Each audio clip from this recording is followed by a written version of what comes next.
Oiê, tudo bem com vocês?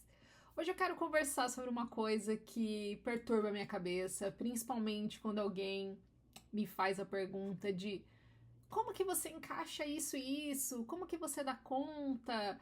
Esse tipo de coisa que me incomoda um pouco, porque eu não tô dando conta de nada.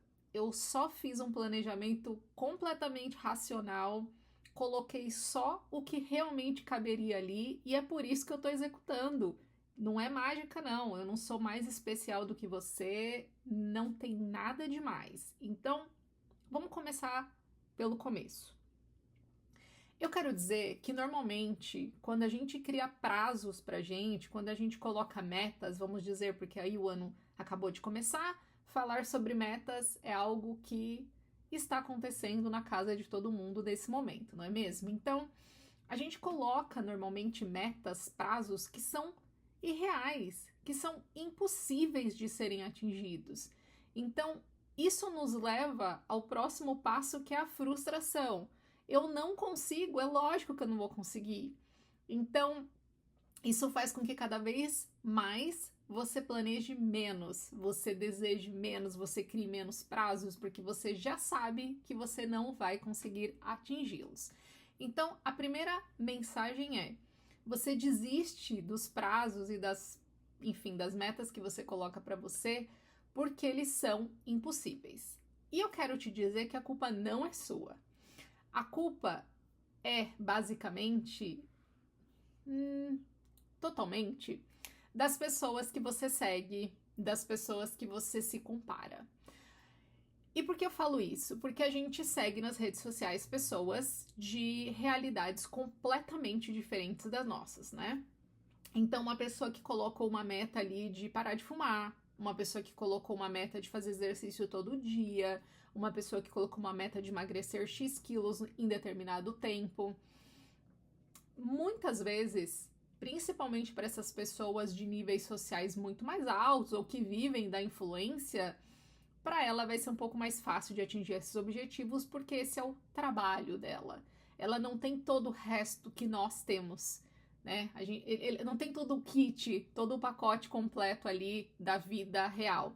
Então, é muito importante você tomar cuidado com quem você está se comparando antes de se ver frustrada com as suas metas, com as suas realizações. Então, vamos fazer um exercício aqui já de agora, para você olhar para sua vida e pensar o que realmente é possível, o que cabe, quantas horas livres, né, livres você tem, quantas horas você consegue fazer com o tempo que você tem, o que é possível caber naquele prazo, enfim, que você pretende ou que você tem algo a realizar. Então, eu vou aqui me usar como exemplo, se você me permitir, para que a gente faça esse exercício. Então, eu sou uma mãe de uma criança de 7 anos que estuda, né, que vai para a escola. Eu trabalho fora, então 3 dias da semana eu trabalho da minha casa e 2 dias da semana eu trabalho do escritório, 8 a 5, né, trabalhando. Não tenho rede de apoio, né, porque meu marido e minha filha moramos num país diferente da minha família, então somos nós dois, então quando a gente tem que intercalar para fazer alguma coisa, um dos dois tem que ficar com a minha filha, né? Então, por isso que eu tô adicionando essa informação de sem rede de apoio, que é a realidade de quem, inclusive, mora perto da família. Eu sei, mas só para colocar essa cereja aí no bolo. Sou casada, como já disse, e tenho um tempo limitado. Obviamente, se eu trabalho de segunda a sexta, das 8 às 5, o meu tempo é antes das 8, que eu preparo a criança para ir para a escola, depois das 5, que tem as atividades tanto da criança quanto da família como um todo. Alguém precisa cozinhar, alguém precisa limpar a casa, alguém precisa lavar roupa, alguém precisa ajudar a criança com as atividades da escola. Então, esse é o cenário. Então, vamos dizer que eu quero me alimentar melhor. Eu quero uma meta, a minha meta é: eu quero me alimentar melhor. O que eu posso fazer? Né? O que é limitado? O tempo é limitado, principalmente durante a semana. Então, a forma de executar esse plano que eu tenho, esse objetivo que eu tenho é tirar um dia da semana Então, por exemplo, um sábado ou domingo e cozinhar para a semana inteira. Desse jeito, durante a semana, eu me alimento melhor com algo que eu fiz, algo, né, que eu vou controlar, enfim, de acordo com os objetivos que eu tenho, e ainda salvo um pouco do tempo que me faria estar cozinhando durante a semana. Quero me exercitar. Esse era um objetivo que eu tinha, eu precisava me exercitar, só que eu não tenho a disciplina de fazer isso sozinha, em casa, por vontade própria. Tem a questão dos horários, quando que eu vou fazer? Vou fazer antes das 5 da manhã, a academia nem tá aberta ainda. Aqui o inverno é horrível, você não tem vontade nem de sair da cama, quanto mais sair da cama antes das 5 da manhã. À tarde, também é a mesma coisa, super tarde, a criança tem atividade, você tem as coisas de casa para fazer. Então, eu decidi fazer atividade física durante o meu horário de almoço no trabalho, quando eu trabalho de casa. Se eu trabalhasse os 5 dias no escritório, eu conseguiria fazer isso? Não, não conseguiria. Eu teria que achar um outro jeito de fazer isso encaixar, ok? Então, eu estou usando a minha realidade nesse momento. De novo, se eu mudar de trabalho e não tiver mais essa flexibilidade de trabalhar de casa, os 3 dias eu não tenho mais como ir os 3 dias no horário do meu almoço para academia, para me exercitar. Eu quero viajar, tenho muita vontade de viajar, quero viajar, mas o dinheiro ele é limitado, né? Meu dinheiro, mais o dinheiro do meu marido, pagamos as contas, salva um tanto para reserva de emergência, não sobra muito. Mas, entre não sobrar muito e pegar o que sobrar e gastar, eu posso colocar isso em algum lugar e criar a minha reserva de viagem. O que eu quero dizer com isso? Dá para ir para Nova York esse ano? Não, não dá. Vamos ser realistas, porque para ir para Nova York ou vamos ir para o Brasil para ficar até mais fácil a comparação. A gente precisaria só de passagem, $1.500 por pessoa. Por pessoa a gente está falando de $4.500 para os 3 irem para Nova York, para o Brasil, só de passagem. Não tô nem falando dinheiro que gastaria lá, hospedagem, nada disso, só de passagem. Para guardar, para sobrar 4.500, a gente precisa dividir isso e aí num período de tempo, certo? Vamos considerar que eu consiga guardar $300 por mês, $400 por mês. Eu vou fazer essa conta e vou ver quando que esse dinheiro existirá. Então, vou fazer aqui uma conta bem básica que estamos aí praticamente dizendo que eu preciso de 1 ano. Então, não dá hoje, mas daqui 1 ano eu tenho dinheiro suficiente para fazer essa viagem. É triste? Claro que é. Eu adoraria poder realizar os meus objetivos, cumprir, atingir os meus objetivos no tempo que eu quero, não no tempo que dá.